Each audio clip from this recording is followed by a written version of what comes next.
நம்ம வட்ட வரிச்சுருளை பற்றி படிக்கிறதுக்கு முன்னாடி எம்ஆர்ஐ அப்படின்னா என்ன அப்படின்னு பார்த்துக்கலாம். இது வந்து உங்களுக்கு 3 மார்க் கொஸ்டின்லையோ 2 மார்க் கேள்வியிலையோ கூட உங்களை கேட்கறதுக்கு வாய்ப்புகள் இருக்குது. எம்ஆர்ஐ அப்படிங்கிறதுடைய விரிவாக்கம் என்ன அப்படின்னு பார்த்தீங்க அப்படின்னா மேக்னெட்டிக் ரெசனன்ஸ் இமேஜிங். என்ன பேர்? மேக்னெட்டிக் ரெசனன்ஸ் இமேஜிங் அப்படிங்கிறதுக்கு பேர் தான் வந்து எம்ஆர்ஐ அப்படின்னு பேர். தமிழில் இதுக்கு என்ன பேர்? காந்த ஒத்ததிர்வு பொருட்பிம்பம்.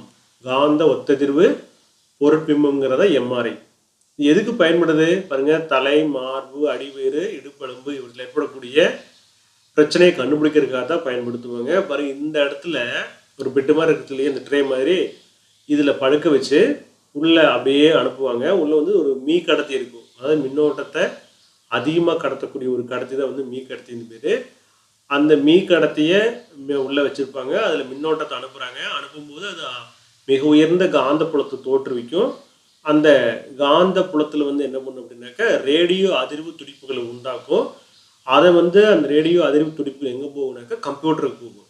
கம்ப்யூட்டர் என்ன பண்ணும்? நமக்கு உள்ளக்கூடிய பாடியினுடைய அந்த இமேஜ் இருக்குது பார்த்தீங்களா.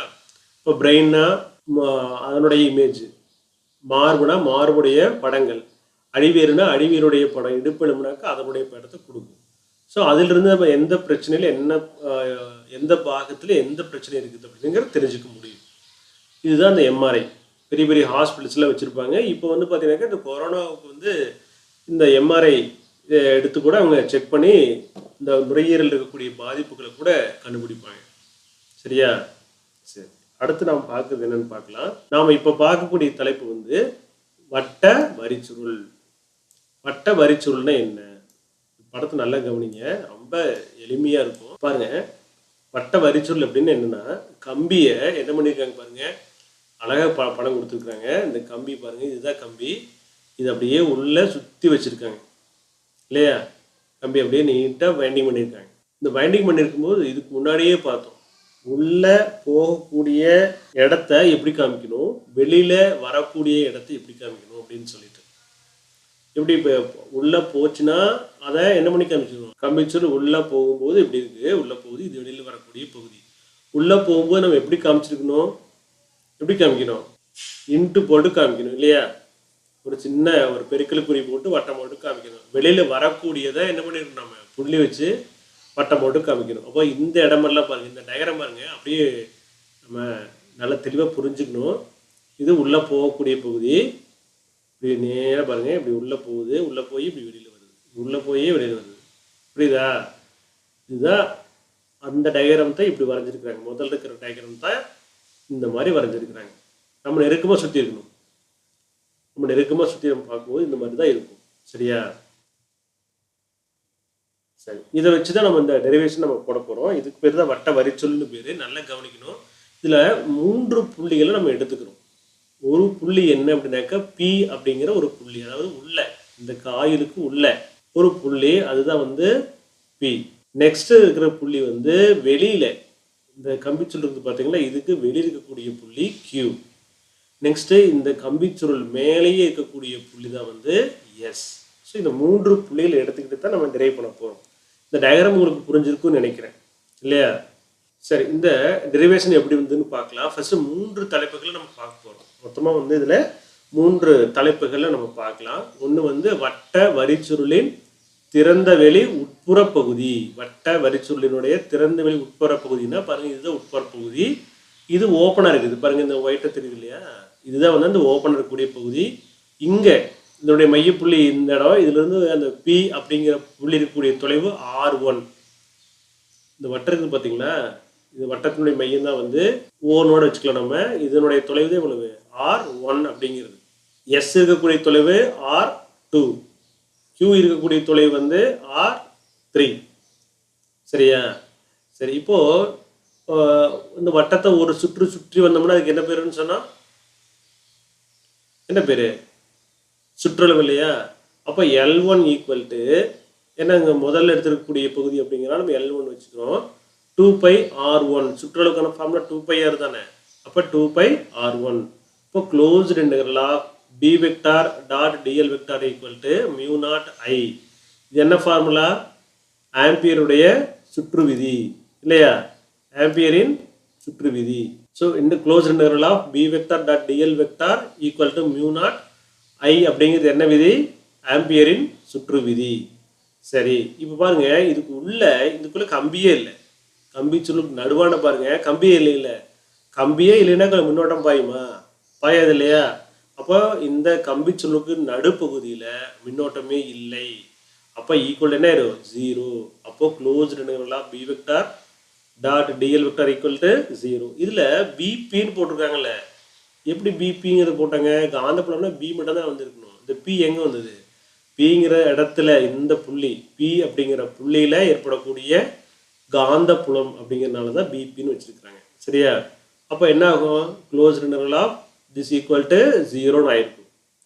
இப்போ பாருங்க, டிஎல்ங்கிறது நீளம். நீளம்ங்கிறதே இதோட நீளமெல்லாம் சுழி ஆகாது. ஸோ எது தான் சுழியாக இருக்க முடியும்?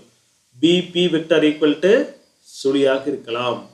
அப்படிதான் சாத்தியம். ஆகினால BB vector equal to 0. So அப்போ நடுப்பகுதியில் காந்தப்புலமே இருக்காது. பி ஈக்குவல் டு 0 ஆகிப்போச்சு. சரி, அதே சமயத்தில் பிக்யூ என்ன ஆகும் அப்படின்னு பார்க்கணும். இப்போ பாருங்க, இரண்டாவது வட்ட வரிச்சுருளின் வெளிப்புறத்தில் உள்ள திறந்த வெளிப்பகுதி. வட்ட வரிச்சுருளின் வெளிப்புறத்தில் உள்ள திறந்த வெளிப்பகுதினா இந்த ஏரியா கியூன்னு போட்டிருக்கிறோம்ல, அந்த ஏரியாவை நம்ம பார்க்கலாம். இப்போ இதனுடைய மொத்த நீளம் அதனுடைய சுற்றளவுக்கு சமம் அப்படிங்கிறதுனால L3 ஈக்குவல் டு 2πr3ன்னு எடுத்துக்கிறோம். திரும்பவும் ஆம்பியருடைய சுற்று விதியின்படி ஃபார்முலா எழுதிக்கிறோம். இங்கேயும் என்ன கிடையாது, வெளிப்பகுதியிலையும் கம்பிச்சுருளே இல்லை. வெளிப்பகுதியிலையும் எதுக்கு வெளிப்பகுதியில்? இந்த கம்பிச்சுருளுக்கு வெளிப்பகுதியில் என்ன கிடையாது? கம்பியே கிடையாது.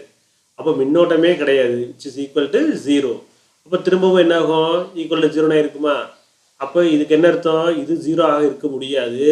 அதனால பிக்யூ ஈக்குவல் டு 0. அப்போ வெளிப்பகுதியில் என்ன கிடையாது? காந்தப்புலம் இல்லை. எங்கே தான் காந்தப்புலம் இருக்கும்? அதுதான் நமக்கு மூன்றாவது பார்க்கக்கூடிய தலைப்பு. இப்போ மூன்றாவது தலைப்பு பாருங்க, வட்ட வரிச்சுருளின் உள்ளே. மூன்றாவதா பார்க்கறது என்னது? வட்ட வரிச்சுருளின் உள்ளே.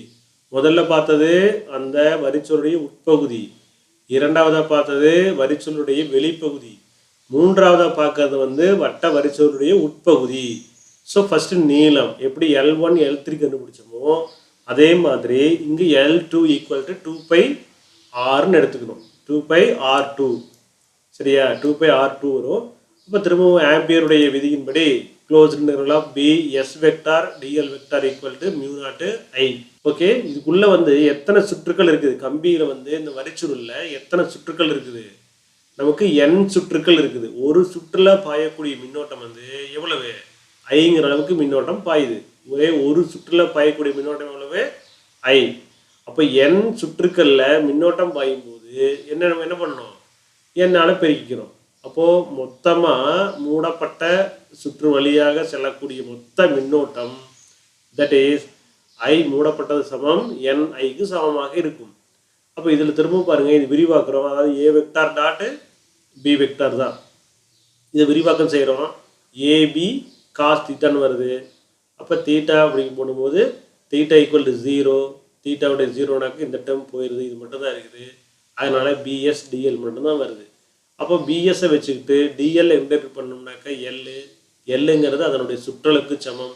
அதை 2πr2ன்னு போட்டிருக்கோம். சரி, இப்போது n சுற்றுகள் இருந்ததுனாக்கா அதில் வரக்கூடிய மொத்த காந்த புலத்துக்கான ஃபார்முலா அப்படின்னு பார்த்தோம். மின்னோட்டம் பாயும் நீண்ட வரிச்சுருள ஏற்படக்கூடிய காந்த புலத்திற்கான ஃபார்முலா படிக்கும்போது இதை படிச்சிருப்போம். அப்போ இது சமப்படுத்திக்கிறோம். இதுவும் பிக்கு சமம் தான். அப்போ பிஎஸ் ஈக்குவல் டு, அதாவது mu S NI is equal to இதுக்கு சமமாக இருக்கும். பிஎஸ் 2πr2க்கு சமமாக இருக்கும். இதிலிருந்து நம்ம பிஎஸ் கண்டுபிடிச்சோம்னா என்ன ஆகும்? மியூ நாட் அப்படியே கீழே வருது. தட் இஸ் NI பை என்ன இருக்கும்? 2πr2ன்னு வருது. ஓரலகு நீளத்தில் உள்ள சுற்றுகளின் எண்ணிக்கை முதல்ல பார்க்கும்போது இங்கே Lன்னு போட்டிருக்கும். இதுக்கு முன்னாடி டெரிவேஷனில் பார்த்தீங்கன்னா தெரியும். இப்போ இங்கே நீளம் அப்படிங்கிறனால 2πr எடுக்கிறதுனால அப்படியே வச்சுக்கிறோம் நம்ம. ஸோ இதுக்கு பதிலாக நம்ம Lன்னு போட்டுக்கிறோம். இந்த இதுக்கு பதிலாக என்ன போட்டுக்கிறோம்? Nன்னு எடுத்துக்கோ, ஸ்மால் n. அப்போ BS equal to mu naught NI. இதுதான் என்னது?